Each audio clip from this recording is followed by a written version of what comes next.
weekend. And back to my point from the beginning, there's way more people searching how to save money than how to get out of debt every single month. And I think it's because of the fact that we already know how to get out of debt. You simply pay off the required amount that's left in your balance. But you see, with debt comes interest rates. And with interest rates, that means your debt is basically growing. And because your debt is growing, you slowly realize that, man, if I'm going to get out of debt in a somewhat timely manner, I'm either going to need to make more money or save more money. And guess what? It's much easier for most people to start saving money than it is to make more money. Now, when I first started learning how to save money, the first thing I realized was that it was 99% discipline, which most people don't have. And the reason most people lack discipline is because we're used to playing by other people's rules. We'll have discipline when it comes to getting to class on time, getting to work on time, getting projects done, and getting homework done. But when it comes to things that impact ourselves, that's where our discipline lacks. Bro, why do you think it's so hard for people to stick to a diet or a workout? It's the same exact reason that people struggle sticking to a budget. The same exact reason that people struggle sticking to their New Year's resolutions. It's easy to do what everyone else wants you to do, especially when you realize that you have the pressure of a multitude of people. So you got your teachers, your mom, your grandparents, your dad, even your friends. But when it comes to you doing something for yourself that's going to make your life better,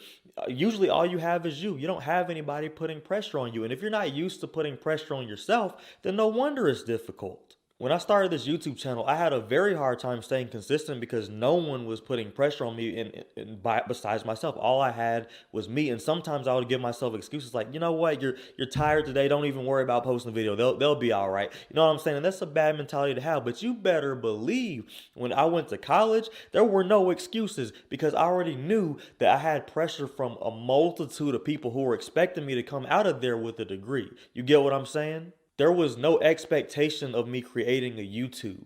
There was nothing that says Reggie has to have a YouTube channel. The only person that said that was me. You get it? See, everyone's pushing you to do everything they want you to do, but how many people are pushing you to get on your purpose? I didn't even start to think about my purpose in life until like a full year after I graduated from college. Look, check this out right here.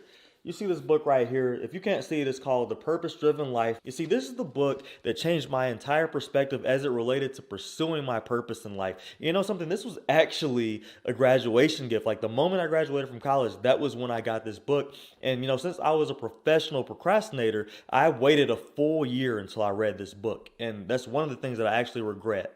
And look, this was so much more than just getting on my purpose. This was improving myself as a man every single day. It was getting that confidence, getting smarter, getting stronger. And the product of all of that was getting more money. But instead of being asked, what is your purpose in life? You're asked, what are you going to school for? What is your occupation? What are you studying? No, outside of that, what is your meaning on earth? The thing is, as a society, we're more impressed with people living out this dream of getting married right after college, and there's nothing wrong with that. But as I say in my Money and Relationships video, most people aren't ready for a girlfriend or a boyfriend, much less a marriage. And what happens is you end up spending all this money on a wedding because, you know, weddings can't just be reasonable and normal and affordable. No. They have to be completely extravagant and they have to have top of the line elegance despite the fact that they only last a few hours if you're including the reception.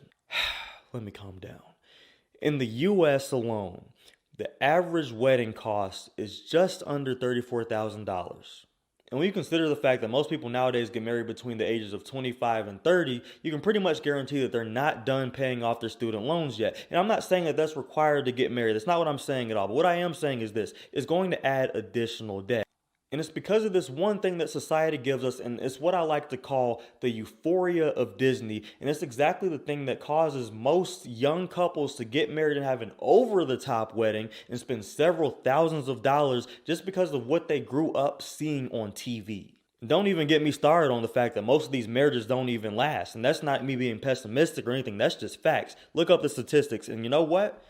Divorces ain't cheap either. So now we're searching how to get out of debt, how to get out of debt with no money, how to save money on a low income. And then one day it hit me. The real question isn't how to get out of debt, but how to get out of debt in the fastest way possible. That's what they want to know. They want to know, what is the fastest way possible to get out of debt? How can I get out of debt as soon as possible? That's what they want to know. And they ask it as if there's some sort of a magic pill that's going to answer their question. And I'm here to tell you, there is no magic pill that's going to fast track you out of debt. You're not going to wake up one morning and your debt just goes poof. That's not how it works. You can't just do one thing and then your debt is completely gone. I take that back. You actually can, but it requires your time, your effort, your resilience, and your determination. Listen up. The only way you can fast track your way out of debt is by focusing on increasing your income, which requires you to do what I said earlier and focus on your purpose. Focusing on your purpose adds more value to more people, which makes you more valuable, which makes you more money. Usually people don't want to hear all that though, because it's a lot of work and not everybody needs to do that. And I get it, you know what I'm saying? I will be the first one to tell you that it's not for everybody. But that's true. That is the fastest way to get out of debt. There's literally no other way that you can get out of debt in the quickest way possible. You have to look at all the variables. Let's see, I make this much. I owe this much. So I need to increase over here so I can pay all of this off. It's common sense. That's the only way that you can fast track your way out of debt. Increase your income. And you know what else? That's also the quickest way to save as much money as possible, by increasing your income. So you know what? I'm just going to stop right there.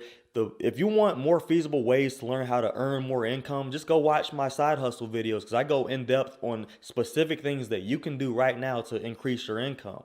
Now, the key is to stay out of debt. I don't want you typing in the search bar how to get out of debt anymore. You see, we already know how to get out of debt. And there's a few strategies. There's the snowball method and there's the avalanche method. But those are great. You know what I'm saying? Those are both perfectly fine strategies. But we both know that neither one of them are going to fast track you out of debt. They're not going to put you into hyperspeed and just go and delete all of your debt. That's just not going to happen.